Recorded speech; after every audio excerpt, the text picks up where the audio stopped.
Pnawn da, Cynulliad Cenedlaethol. Good afternoon. The National Assembly for Wales is now in session. Item 1, questions to the First Minister. Question 1, Sandy Mewis. Thank you, Presiding Officer. First Minister, will you provide an update on how the Welsh Government is helping to tackle fuel poverty in Delyn? Yes, our energy efficiency programme that includes Nest and Arbed is tackling fuel poverty by improving the energy efficiency of households across Wales, including, of course, in Delyn. Thank you. I'm really heartened to hear about the Welsh Government's work, which is going on to help people trapped in fuel poverty. But it is essential that local authorities also keep a focus on households who are suffering in this way. For example, Flintshire County Council, working with Wales and the West Utilities, have secured money for loans which will enable around 600 private households in Mostyn, in my constituency, to connect to the gas main. Based on today's prices, that will secure a saving of around £774 a year per household. The loans will be either at nominal or low interest, depending on the criteria. So, First Minister, will you join me in congratulating the authority for being proactive in this very important area?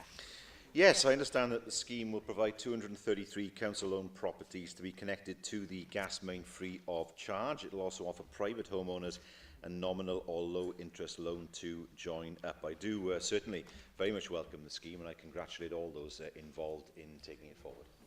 Mark Assured.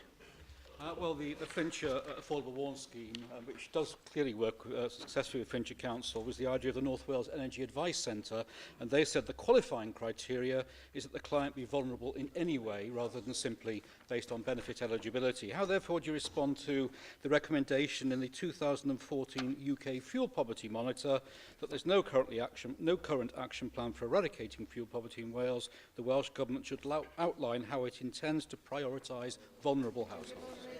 That is, I have to say, clear nonsense, because we know that with fuel poverty we have a number of schemes that have dealt with that, Nest and Arbed being two of them, but I do very much welcome the members' praise for Labour Council and its initiative in ensuring that fuel poverty is tackled within Flintshire. Question 2, Lynn Eagle. Will the First Minister make a statement on mineral extraction in the South Wales coalfield? Well, the acceptability of minerals extraction in the coalfield should be assessed in accordance with the appropriate local development plan, with National Planning Policy on Minerals contained in Minerals Planning Policy Wales, and the MTANs, and of course any other relevant material considerations. Thank you, First Minister. You'll understand the dismay of local residents and campaigners after it emerged that Glamorgan Power, having spent years getting rid of the previous application, now intend to submit a fresh application to open cast at Vartig Hill. So the community there now faces another period of uncertainty. One of the most worrying aspects of the previous application was that the planning inspector seemed to pay scant regard to MTAN 2, and it was only thanks to the good sense of the Minister, Carl Sargent, that the application was overturned. First Minister, the details of this latest plan are not yet clear, but what more can you do to ensure that planning inspectors abide by the MTAN 2 guidance, which was, after all, unanimously backed by Assembly members in this chamber? Indeed, I can say that without commenting on an individual application, the member will understand why I can't do that. The whole basis of the planning system is that it is for both local authorities and planning inspectors to take into account buffer zone policy and its application in any given case, and to accord it appropriate weight in decision making. But the MTAN is there to be observed and given appropriate weight too. I do understand, of course, that where there is a fresh application, that leads to a period of uncertainty. But the planning system, of course, enables applicants to make more than one application. That does not change the fact that with regard to the MTAN and Minerals Planning Policy Wales, that we expect the guidance contained in both those documents to be followed by inspectors. William Graham. Officer, though I appreciate, first, you cannot comment on specific applications, you will be aware of public concern both in Vartig and also in the Upper Rumney Valley about applications of this kind. Would you write to local authorities reinforcing your government's support for a 500-metre buffer zone at the very least? There is no question that the 500-metre buffer zone is contained in the planning guidance, and that must be given, as I said, appropriate weight with any planning application regarding open cast mining particularly, but also with regard to any minerals extraction applications. David Rees. First Minister, open cast mining can leave many areas in a poor state following the extraction of the mineral, and basically the end of profits for that extraction company. What actions is the Welsh Government taking to ensure restoration schemes for open cast sites, which are part of the original planning application process, that they are monitored, adequately funded by the companies, and amendments made, if necessary, to ensure that funding is there so that they can be acted upon following the completion of the works at that site. Now, this will alleviate the terrible environmental scenarios we are seeing today in areas such as the Park Slip in my constituency, and which actually borders your constituency and the constituency of Ogmore. Well, the national planning policy position is that when putting forward proposals for open cast coal working, operators and landowners should ensure that sufficient finance is set aside to enable them to meet restoration and aftercare obligations. The difficulty is, of course, that when we talk about permissions that were given in the 1990s, as a result of the privatisation of open cast coal mining, the bonds that were required to provide full restoration were not sufficient, and that was the view of the government of the day. And he will know, as I do in my role as a constituency member, that the problem that exists at Park Slip is the lack of money to pay for restoration at this stage because of what was done some 20 years ago. We now move to questions from the leaders, and I call first this afternoon Leader Plaid Cymru, Leanne Wood. Diolch Llywydd. The First Minister's party leader has sought to belatedly enter the debate on the misuse of 0 hours contracts. Now, I found it particularly interesting that he cited the social care sector as an example of their inappropriate use. In the light of this, will the First Minister now commit to backing future Plaid Cymru amendments to ban the misuse of 0 hours contracts, especially in the provision of public services? I can assure the Leader of Plaid Cymru that I do not have a party leader in the sense of being Leader of the Welsh Party any more than Elfyn Llwyd is the Leader of Plaid Cymru, because of the fact he is the spokesperson for Plaid Cymru in Westminster. She and I are on the same page in this regard, but there is no difference in terms of our viewpoint. The difficulty we had with the Social Services and Wellbeing Bill was the issue of competence. We were not prepared to risk the entire bill over an issue where it was not clear we had legislative competence. We don't believe that was the responsible way of doing it, but nevertheless, when it comes to the approach to 0 hours contracts, she and I are very much on the same page. Llywydd, on the matter of 0 hours contracts, the First Minister is determined to divert attention to phantom legal pitfalls. He claims he's powerless to act on 0 hours contracts. I would like the First Minister to explain why he disputes your ruling, Presiding Officer, that Plaid Cymru amendments on 0 hours contracts through local authority commissioning are indeed in competence and in order. The competence is not clear. The competence is not clear for the simple fact that it's not clear whether this would be part of social services, the field of social services, or the field of employment.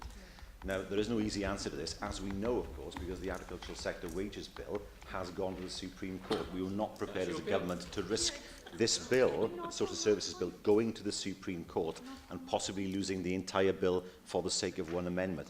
That said, however, if there are other ways of ensuring, as we want to move forward with this, and I'm sure she does as well, that 0 hour contracts become a thing of the past, we are, of course, prepared to do that without jeopardising a substantial piece of legislation. The Presiding Officer may have a view on that, and our amendments were specifically in relation to local authority commissioning.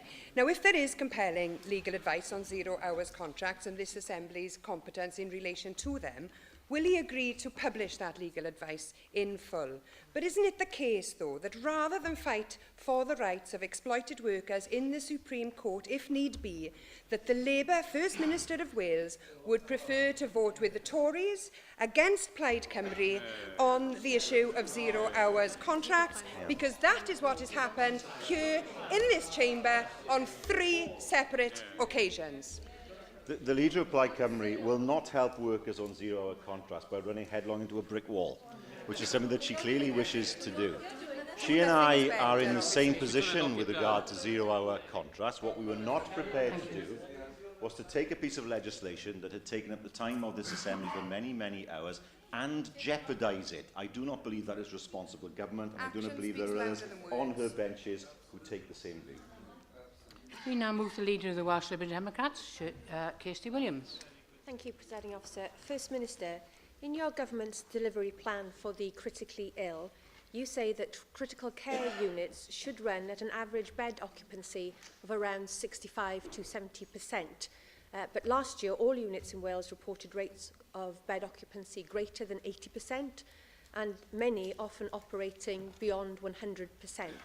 Could you tell the Chamber what improvement in bed occupancy rates in our critical care units have been since the delivery plan was published by your government? Well, I can point to the fact, of course, that over the course of the winter, there was no winter crisis, as was suggested would happen.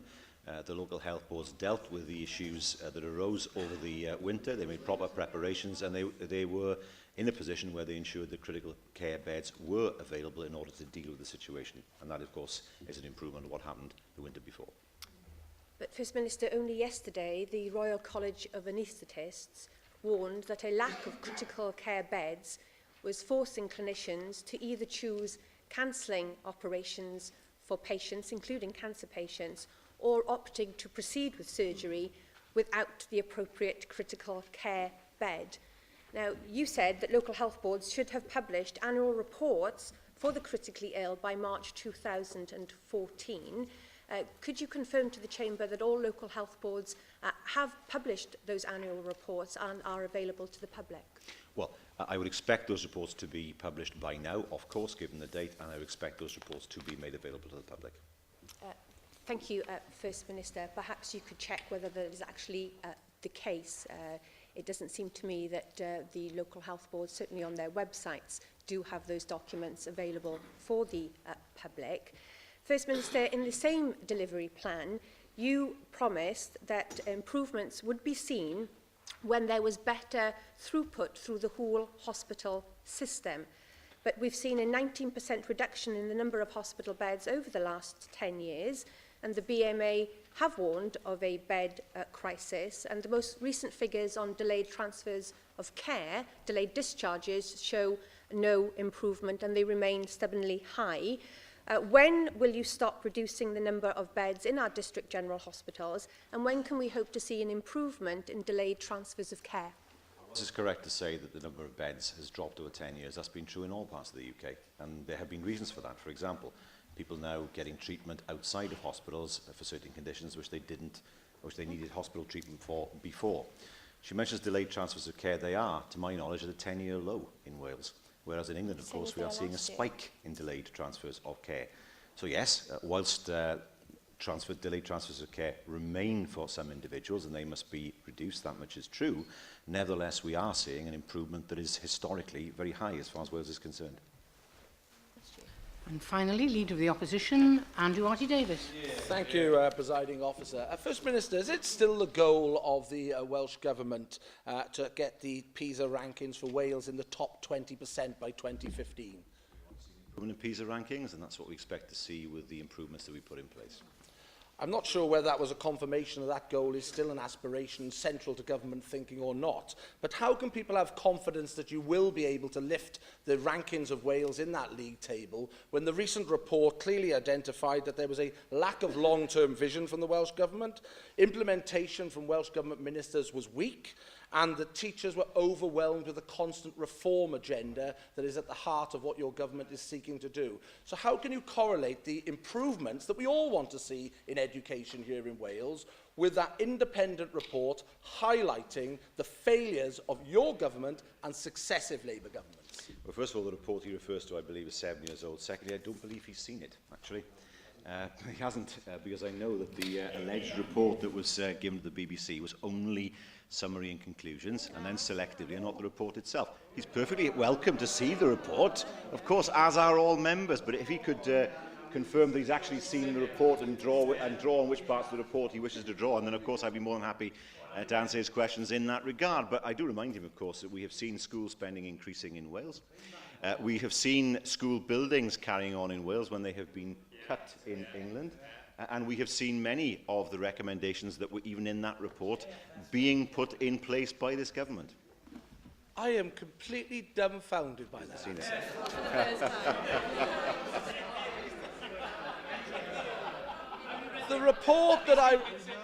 The report The report that I referred to was your own government commissioned report by the OECD that was released just before Easter, that is in the public domain, is there for everyone to see, and was an independent appraisal commissioned by the former Education Minister into the failings of the Welsh education system. And I quote again to you, First Minister, it said, the Labour Welsh Government lacks long-term vision. The implementation of Labour ministers was weak, and teachers were overwhelmed by constant reform. And you then refer to a report that your government has sat on since 2007. We know there's been a damning indictment of failure on education delivery of your government and successive Labour governments. You are unable to give us any indication of where you want to see our rankings in 2015. Is it any wonder that there is a bunker mentality at the heart of your government and your eyes are shut in regard to education? What do you want for Welsh education? Do you want reform and improve, or do you want to carry on as you always have done? When the Leader of the Opposition is caught out, he thinks that by speaking for a long time he can avoid the fact that he's been caught. And by shouting, of course, we know that. I mean, given what his party is doing in England with the endless weekly reforms that are being implemented there, he is on weak ground. He has not seen the report. That's what we know. Now, he has not seen that report. He is drawing from a piece of paper that he is reading from, not from the report itself. And so he is drawing from a report that he has not, in fact, himself seen. That much is a fact. He does not know what the report contains. He does not know what recommendations have been taken up by the Welsh Government. All he knows is what he has read in the media. But nevertheless, he does tell us, of course, that he is dumbfounded. Doesn't take much. Doesn't take much. We know that. We've seen it many, many times in this chamber. And I noticed today in his press conference that he said he is not a career politician. I applaud that point of view. He is not a career politician. He could go back to a business whenever he wants to. Can I say that we on these benches would like nothing more than to see him stay until at least April 2016? Question 3, Rhys Iorwerth. Thank you, Presiding Officer. Will the First Minister make a statement on the Welsh Government's policy on geological disposal programmes in Wales? Since 2008, Welsh Government policy has been to neither support nor oppose geological disposal for higher activity radioactive waste. However, the Minister for Natural Resources and Food has today launched a call for evidence seeking views as to whether the policy for disposal of HAW should be reviewed.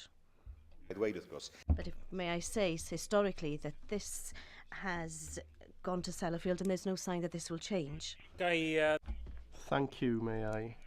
Thank you for the statement made earlier today. As we understood it, it did state that the government had no view in favour or against geological disposal. That's a disappointment for the people of Anglesey, but may I welcome the fact that there is a review possibly in the pipeline. But may I invite the First Minister, given the clear views in Anglesey against such disposal on the island, to say that he will now be entirely clear in his support of a campaign against any disposal of that sort, which would import radioactive material into Anglesey in the future?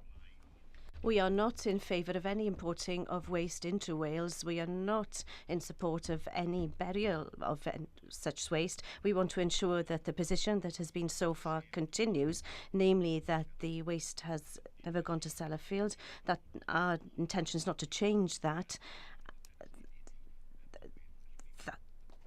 And neither is that the view of the UK government from what we can see. Officer, even though the Welsh Government has decided to reserve the powers over GDF, should a community in Wales wish to express an interest in hosting a GDF, will it still make that expression to you, which would then compel you into considering your policy position, or will it direct that interest to the UK government? I know not of any community in Wales that is volunteering to accept waste of this kind. The policy up until now has always been, and I hope it remains this way, that where communities wish to accept the waste in Sellafield, as the communities around Sellafield have done that, that should continue to be the case. Question 4, Lindsay Whittle.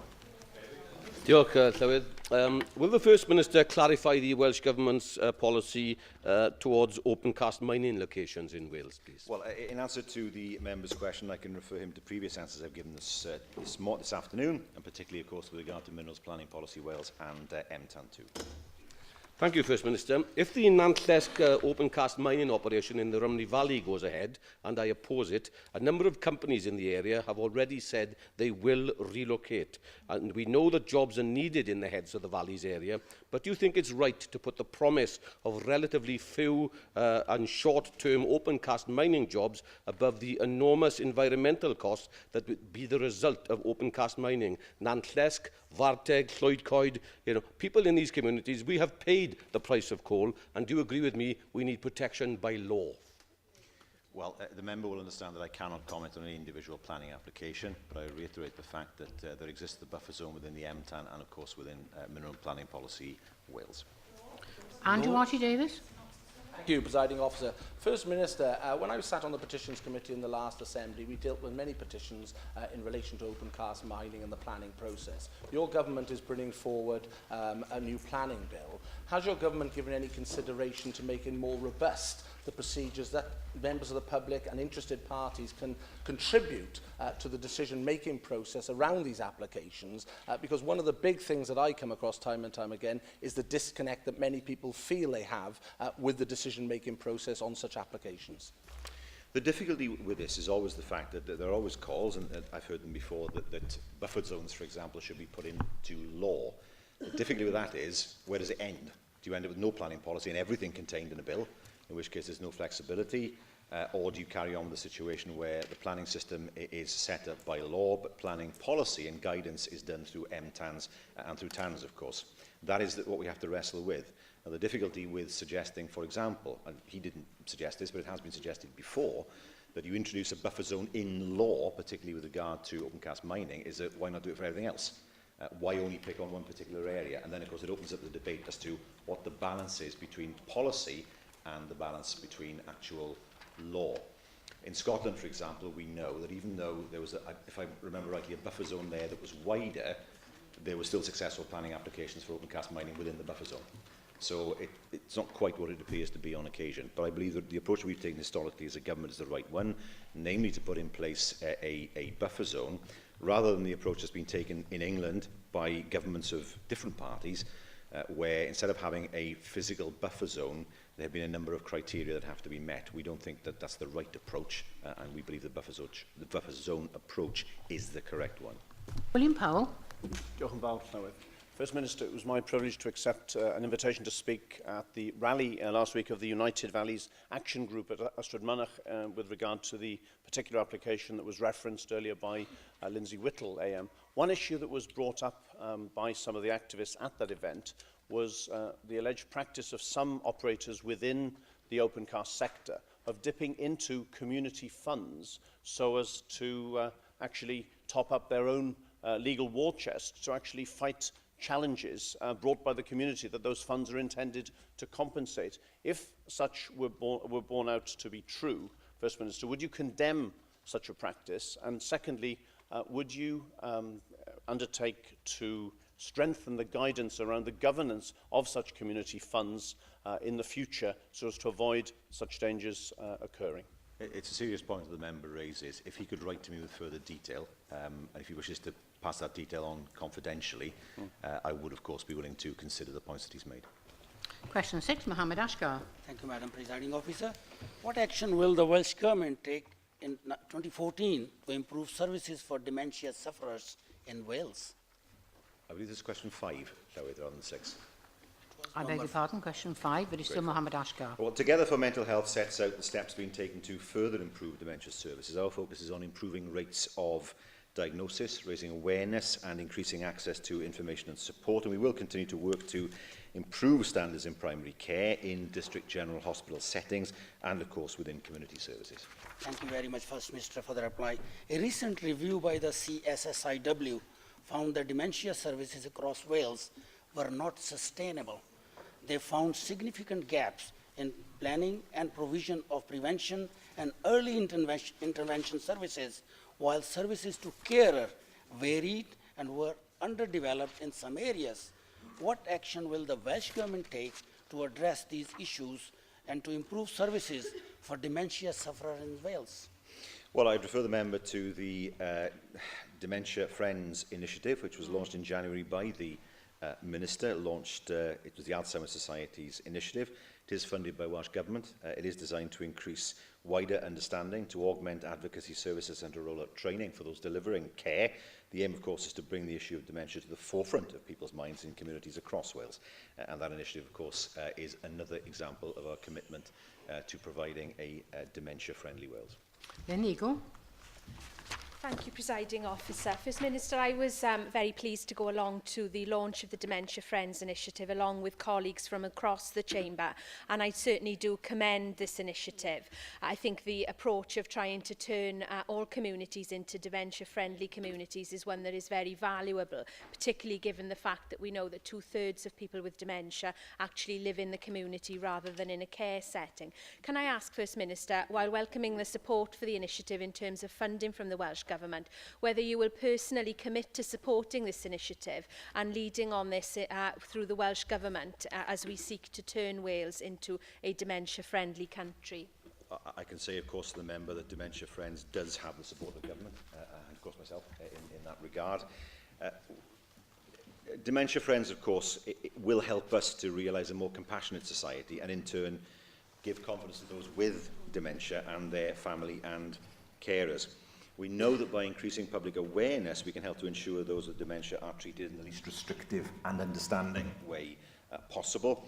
And I can also say it's for that reason that we also support the appeal that the Alzheimer's Society has made for 4,000 volunteers to come forward and participate. Casey Williams. First Minister, Wales has the lowest diagnosis rate for dementia in the UK at 38.8%. In other parts of the UK, there is a target for diagnosis, and a diagnosis is crucially important as it's often the key that unlocks both statutory and non-statutory services and support for the individual and their carers and families. Could you outline what specific steps the Welsh Government is taking to improve the diagnosis rate in Wales? Yes, we're confident that the Wales Mental Health in Primary Care Network Primary Care Training module and the use of intelligent targets will help us realise real progress in 2014. There is work to be done, and that, of course, the member is correct in pointing that out. There will be a forthcoming Public Health Wales audit on the capacity and activities of memory assessment services. That will help us to identify where those improvements are needed. And those measures, together with the impact of the 2010 measure and the continued use of the Alzheimer's Society's cognitive assessment toolkit, will help us to improve performance this year. Of that, we're confident. Rebecca Evans. Thank you. First Minister, a chain of care homes operating across Wales plans to offer CCTV in residents' rooms to help stop abuse, neglect and theft by staff. On the one hand, it could prevent abuse, but equally I'm quite uneasy about filming intimate care procedures or filming people who are unable to give their own consent to that. What's the Welsh Government's approach, and will you provide guidance? I do appreciate the concerns, and Care and Social Services Wales will be meeting with the care home operators next week to discuss how they plan to address the concerns that you raise. And of course the Inspectorate will want to understand what full consideration has been given to this proposal, particularly of course the difficulty of filming when somebody is receiving intimate care and the impact on their data. And I think that needs to be resolved fully before such an initiative is taken forward, and that meeting will be important next week. Question 6, Ellen Jones. Will the First Minister make a statement on progress towards meeting Welsh Government targets for the NHS? We continue to make progress on the majority of NHS targets, and I'm sure that the member will welcome the investment that has been made into Bronglais Hospital in terms of the new department, emergency department, the new maternity department, and of course the new out-of-hours service department for GPs. First Minister, 95% of patients in Scotland receive an MRI scan within 6 weeks. 98% of patients in England do, but only 56% of Welsh patients actually get their MRI scan within 6 weeks. And only 76% get that MRI scan within 12 weeks. Now, I'm sure you'd agree with me that performance of this kind is unacceptable for us here in Wales. Could I ask you therefore to explain and give your opinion as to why you think Scotland and England are succeeding to provide scans within 6 weeks for 95% of their patients, and Wales is only managing to provide MRI for 56% of our patients within 6 weeks? There is scope, therefore, those are your figures. There is, of course, in other parts, we're doing better than Scotland and England. In terms of cancer, for example, the situation is much better than England. It's true to say, according to the Nuffield report, that there isn't much difference between the health services in Wales, Scotland and Northern Ireland. And that shows, that is an objective report, and that shows the situation. It's a big disappointment, of course, that the member hasn't welcomed this substantial investment in Bronglais Hospital. Alan Roberts. Diolch. Prif Weinidog. Thank you, First Minister. I want to move on to CT scans in North Wales, where government standards seek a target of around 8 weeks. Now, over Easter, I had a conversation with a patient who was asked to wait for 14 weeks for a CT scan, but it had also been suggested that the scan would be available privately if you were willing to pay £350. Is that acceptable within a National Health Service? It's very difficult, of course, for me to give a view on the situation of individual without knowing the full details, but the member is welcome to write to me with details so that we can consider the situation of that individual. Question 7, Keith Davis. Thank you, Presiding Officer. Will the First Minister provide an update on Welsh Government activity to regenerate town centres? Our Vibrant and Viable Places framework sets the policy for the regeneration of town centres in Wales. We are also providing business improvement district support, developing a town centre loan fund. And during the autumn this year, we will lead a high street support campaign, among other actions. I'm pleased to hear that update, and I'm sure that those funds will be used within our communities. But what concerns me, of course, is in walking through Llanelli Town Centre that there are so many vacant units, including some above shop fronts. Now, could we use this funding perhaps to turn those vacant spaces into flats, as happens in other towns in Wales? There is a meeting this afternoon, I understand, between officials from every local authority, including Carmarthenshire, in order to consider criteria for this investment. This, of course, is a project that has been set out as a project that could come within this scheme, but of course I'm sure that that will be considered this afternoon during that meeting. Graham? Thank you, Presiding Officer. Last week we all welcomed the welcome news that a £13 million investment could take place in Ebor Vale Town Centre. Such regeneration is obviously welcome to us all. Would the Minister join me in supporting the proposed Circuit of Wales racetrack, which not only to regenerate Ebor Vale, but also the surrounding boroughs for years to come? Again, the member will know I'm in some difficulty over commenting on this, given the proposals for potential proposals for re-registration of common land. But nevertheless, I'm aware of the full circumstances surrounding the application. Simon Thomas. Diolch, Llywydd. Thank you, Presiding Officer. First Minister, would you agree with me that the £500,000 that have just been provided to Plas yn Llanelli is direct European funding and shows the value of membership of the European Union for us here in Wales? But further, in the town of Llanelli, at the other end of the town, what can the Welsh Government do to improve Llanelli Station, which looks in very poor state at present, given that the Eisteddfod is about to visit the area? In terms of the station, of course, we don't own the station. There isn't... A request hasn't come before us at the moment, from what I understand, about improving the station, but I understand the point the member is making about Llanelli House. This money, of course, would not have been there except for the fact that we were members of the European Union, and it shows once more what is the worth of our membership to the people of Wales. Diolch, Llywydd. First Minister, business rates continue to be a critical issue for town centre businesses. And we know that in places like Newport, where there's been a catastrophic decline in occupancy and therefore rental values, the decision to delay the revaluation for business rates, which could have brought down their business rates quite considerably, has been met with dismay, obviously. What assessment have you made of the impact that that delay is going to have to town centre businesses in Wales? And how can we make the rating system in future more responsive to these kinds of changing circumstances? circumstances? Well, we look forward, of course, to business rates being fully devolved. They are not yet. We know that the UK government supports their devolution, and we trust that this will happen sooner rather than later. Question 8, Anne Jones. Thank you. What assessment has the First Minister made of disabled access to sporting venues in Wales, please? Well, we do work with the providers of sporting venues, and we support the provision of appropriate disability access to those venues across Wales, although, of course, ultimate responsibility for this provision rests with the owners of those venues. Yeah, thank you very much for that, First Minister. And I do know that the governing bodies do have a responsibility, but having travelled across Wales supporting a team that you all know I support, but I will mention it, Real FC, who are now in the top 6 of the Welsh Premier League, I've been dismayed to find that disabled facilities are varied across sporting venues, and that goes the same for rugby fields as well. And often disabled people are left not to sit with the travelling fans, but to sit on their own. And when we have segregation, because there are some people who can't get on with everybody else, I don't know why, but there are, they are often then left and can be quite vulnerable.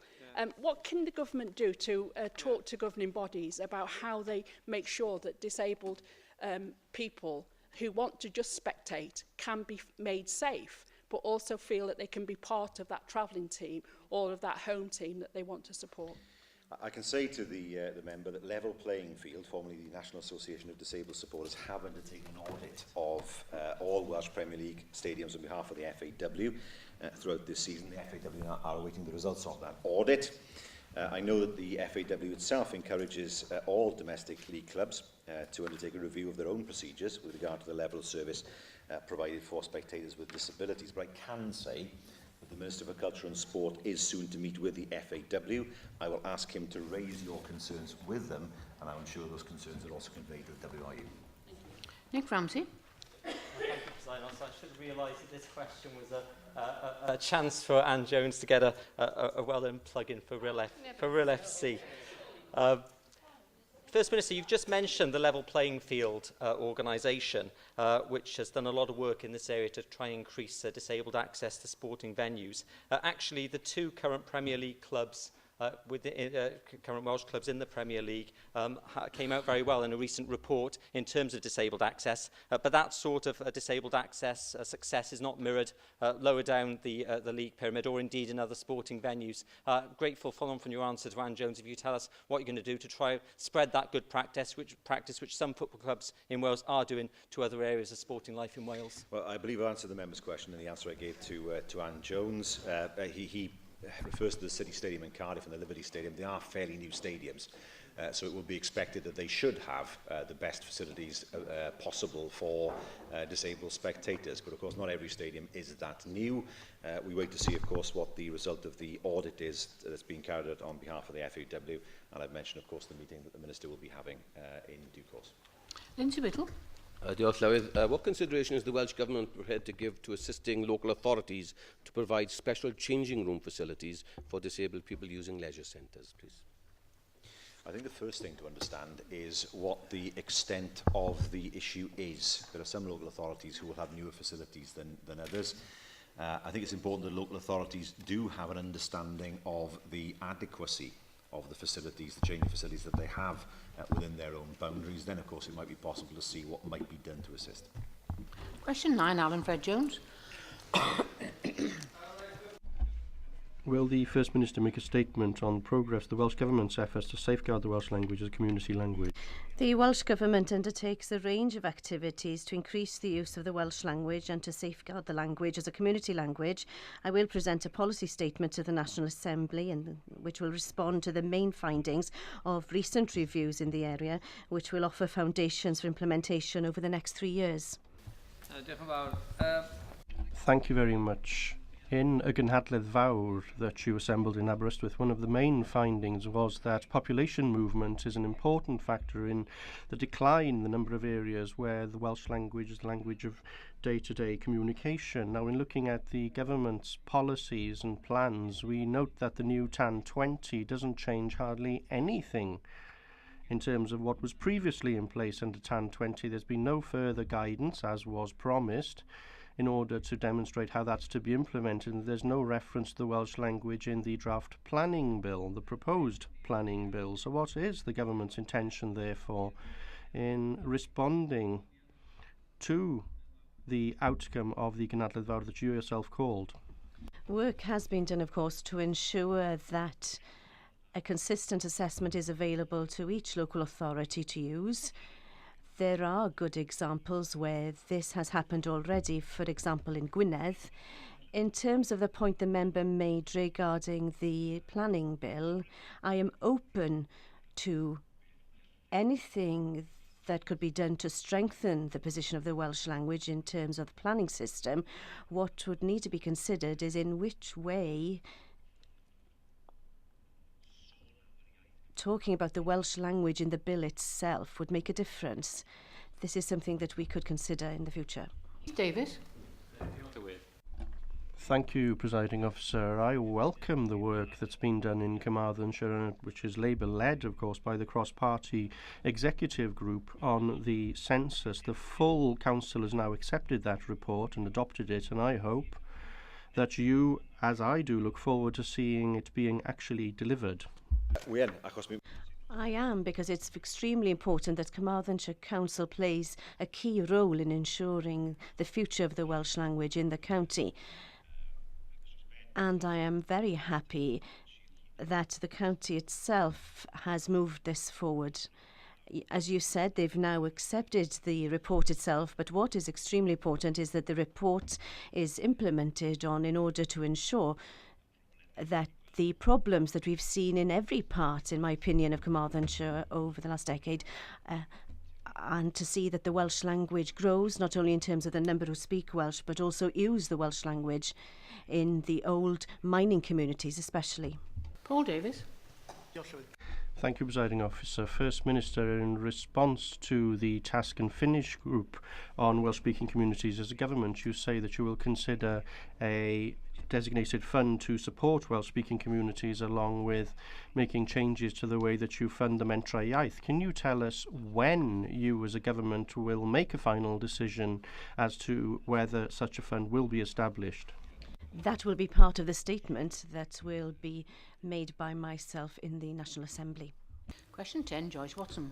Diolch Llawyd. Will the First Minister make a statement on the provision of frontline advice services? Well, a further funding of £1 million is available this year for frontline advice services that offer help with welfare benefits, debt and money management and discrimination advice.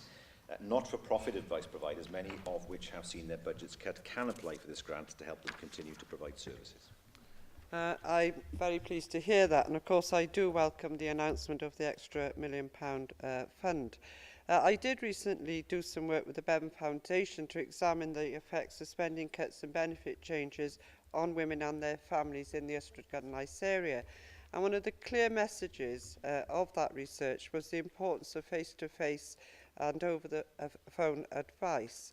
And I want to ask Minister whether there might be any more money for free debt services next year when payday lenders will also have to pay the Financial Conduct Authority levy. Can I assure the member that independent and not-for-profit organisations which can demonstrate they have measures in place to quality assure the advice that they provide will be able to apply for the fund? And for example, Citizens Advice Bureau, including that in Powys, who were awarded a share of the funding in 2013 to 14, will have the opportunity, along with other advice providers which have had their funding cut, to apply for the funding as long as, of course, they meet the eligibility criteria. Antoinette Sandbach.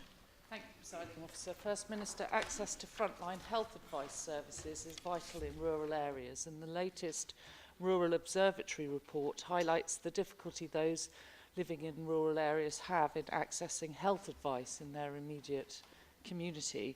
This is most obvious in dentistry, where 84% of rural communities do not have access to a locally based dentist. What does your government plan to do to increase dental services in rural areas? Well, it depends, of course, what she means by a locally based dentist. There are indeed dentists in rural areas.